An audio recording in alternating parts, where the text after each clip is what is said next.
Bismillahirrahmanirrahim. Assalamualaikum warahmatullahi wabarakatuh.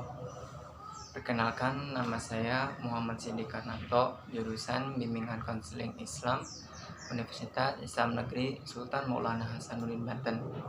NIM saya 191525155. Pada kesempatan kali ini saya akan sedikit menjelaskan tentang periode-periode perkembangan pada masa prenatal. Untuk periode prenatal sendiri yaitu periode perkembangan manusia yang berlangsung sejak konsepsi hingga kelahiran. Kurang lebih periode prenatal itu berlangsung selama 9 bulan atau 280 hari sebelum lahir.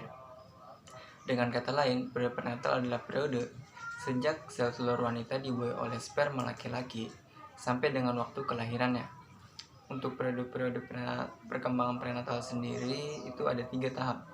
Yang pertama tahap germinal, yang kedua ada tahap embrio, yang ketiga ada tahap janin. Yang pertama tahap germinal. Tahap germinal itu terjadi pada 2 minggu setelah pembuahan. Untuk tahap germinal merupakan awal dari kehidupan manusia. Sering juga tahap germinal ini disebut dengan periode zigot, ovum, atau periode nutfah.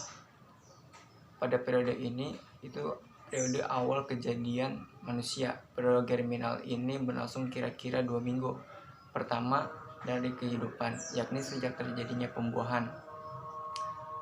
Saat itu sel-sel sperma bergabung dengan sel telur wanita. Saat itu sel sperma laki-laki bergabung dengan sel telur wanita dan menghasilkan satu bentuk sel baru yang disebut dengan zigot. Kemudian membelah-belah menjadi sel-sel, akhirnya membentuk belah-belahan kecil, bisa disebut blastosis. Akhirnya blastosis ini berpecah sekitar 60 sel. Terus akhirnya jumlahnya semakin banyak, maka sel itu semakin mengecil sebab blastosis tidak mungkin lebih besar dari zigotnya yang terus pada saat terjadi pembelahan, blastosis mengapung dan berproses di sepanjang tuba Fallopi. Jadi sel-sel itu semakin memecah, semakin tambah banyak, tetapi mecah-mecah semakin tambah kecil karena tidak mungkin sel-sel itu lebih besar daripada zigotnya tersendiri.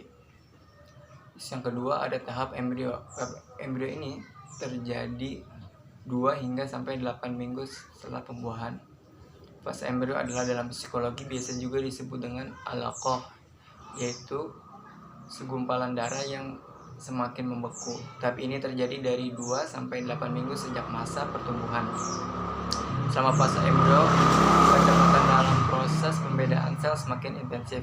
Sistem pendukung pada sel mulai terbentuk dan organ tubuh mulai terlihat. Selama periode embrio ini, pertumbuhan terjadi dalam 2 periode, yaitu ada cephalocaudal dan proximodistal. Yang pertama, cephalocaudal ialah proses pertumbuhan yang dimulai dari bagian kepala terus ke badan sampai ke bagian ekor, tulang ekor. Dengan kata lain, kepala, pembuluh darah, dan jantung dan bagian-bagian organ tubuh yang paling penting lebih dahulu berkembang daripada lengan, tangan, dan kaki. Adapun yang dimaksud dengan pertumbuhan secara proximodistal ialah proses pertumbuhan yang dimulai dari bagian-bagian yang paling dekat dengan pusat atau tengah badan ini, kemudian baru ke bagian-bagian yang lebih jauh daripada bagian-bagian pusat bagian badan itu. Periode embrio ini juga ditandai dengan suatu perkembangan yang cepat pada sistem saraf. Ini terlihat bahwa pada umur 6 minggu embrio telah dapat dikenali sebagai manusia, tetapi kepalanya lebih besar dibandingkan dengan bagian-bagian yang lainnya. Muka, mulut, mata, telinga, lengan, dan kaki lengkap dengan jari-jarinya sudah terbentuk. Demikian juga dengan otot dan tulang rawan mulai berkembang. Organ dalam seperti perut, hati, paru-paru, ginjal mulai terbentuk dan mulai berfungsi secara sederhana. Nah, selanjutnya tahap ketiga nih, janin. Tahap janin itu terjadi 9 minggu sampai lahir. Nah, tahap janin ini ketika embrio yang berkembang menjadi janin sudah memiliki organ-organ internal dan eksternal secara lengkap, janin makin memanjang kira-kira 3 inch, berat kira-kira 3/4 ons, dan sistem organ tubuh berkembang semakin kompleks. Hal ini akan terus berlangsung hingga organisme itu matang dan siap untuk dilahirkan. Dalam periode ini, ciri-ciri fisik dewasa secara lebih proporsional mulai terlihat. Kepala yang tadinya lebih besar dari bagian badan ini mulai mengecil. Kaki dan tangan terus tumbuh, akhirnya seperti udah lengkap seperti manusia.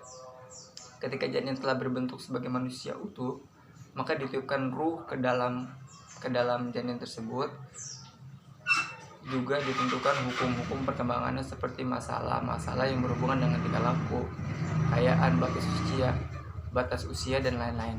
Seperti ketika janin sudah terbentuk, itu mulai ditiupkan ruh, dan setelah mulai ditentukan tuh oleh Allah takdirnya pada saat hidup, dia takdirnya seperti apa. Mana pada saat ini ciri-cirinya sebagai manusia semakin terlihat, terima ketika rambut atau bulu mulai menemui kepalanya dan mulut.